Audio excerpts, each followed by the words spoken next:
மேலே 3D view போட்டிருக்கு இல்லையா, அதை வந்து இதுக்கு மாற்றி பார்ப்போம் நம்ம. அது எப்படி இருக்குன்னு பாருங்கள். இப்படி தான் இருக்கும் ஒரிஜினல் நம்ம க்ரியேஷன்.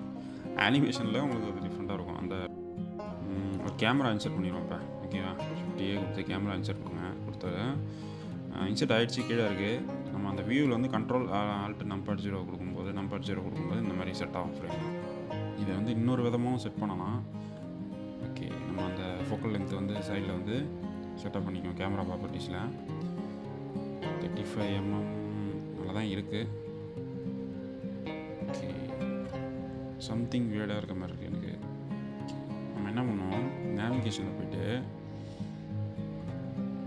ஆல்ரெடி வந்து வாக் நேவிகேஷன் அதில் வந்து அசைன் ஷார்ட்கட் கொடுத்துருப்பீங்க ஏற்கனவே.